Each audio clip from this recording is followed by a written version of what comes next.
Several months ago, my office received a protected disclosure from Eglin Air Force Base indicating that there was a UAP incident that required my attention. I sought a briefing regarding that episode and brought with me Congressman Burchett and Congresswoman Luna.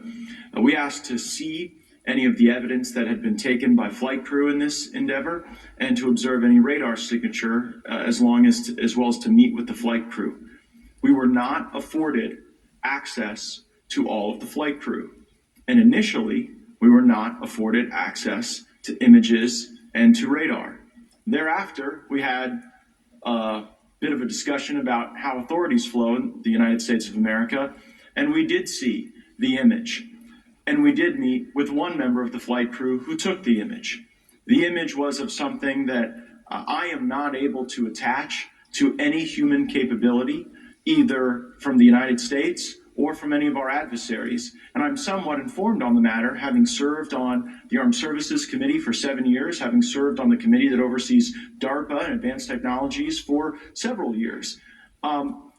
When we spoke with the flight crew, and when he showed us the photo that he'd taken, I asked why the video wasn't engaged, why we didn't have a FLIR system that worked.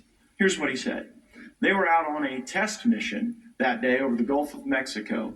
And when you're on a test mission, you're supposed to have clear airspace. Not supposed to be anything that shows up. And they saw a sequence of 4 craft in a clear diamond formation for which there is a radar sequence that I alone have observed in the United States Congress. One of the pilots goes to check out that diamond formation and sees a large floating, what I can only describe as an orb. Again, like I said, not of any human capability that I'm aware of. And when he approached, he said that his radar went down. He said that his FLIR system malfunctioned and that he had to manually take this image from one of the lenses, and it was not automated in collection as you would typically see in a test mission. So I guess I'll start with Commander Fravor. How should we think about the fact that this craft that was approached by our pilot had the capability of disarming a number of the sensor and collection systems on that craft?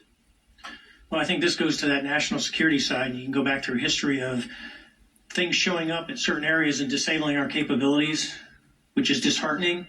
And for us, I mean, like I said, it completely disabled the radar on the aircraft when I tried to do it. And the only way we could see it is passively, which is how you got that image. So I think that's a concern on what are these doing, not only how do they operate, but their capabilities inside to do things like this. And how should we think about 4 craft moving in a very clear formation, equidistant from one another, in a diamond, in all of the phenomenon, perhaps, Mr. Grave, that you've analyzed? Have we ever seen multiple craft in a single formation? I have one particular case, and that was during the gimbal incident. The recording on the AT FLIR system shows a single object that rotates. You hear the pilots refer to a fleet of objects that is not visible on the FLIR system. And that was something that I witnessed during the debrief as part of the radar data on the situational awareness page.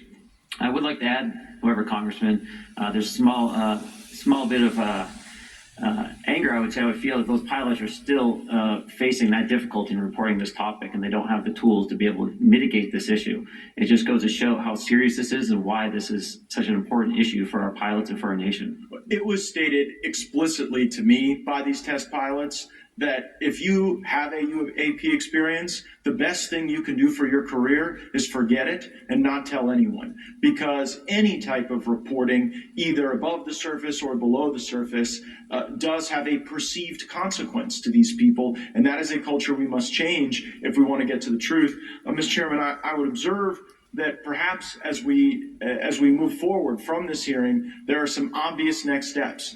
Every person watching this knows that we need to meet with Mr. Grush in a secure, compartmentalized facility so that we can get fulsome answers that do not put him in jeopardy and that give us the information we need. Second, I would suggest that the radar images that were collected of this formation of craft out of Eglin Air Force Base, and specifically the actual image taken by the actual flight crew that we can actually validate, be provided to the committee, subpoenaed if necessary, so that we're able to track how to get this type of reporting and analysis done in a more fulsome way. That would be my recommendation, humbly, as a guest here of the Fine Oversight Committee. I yield back.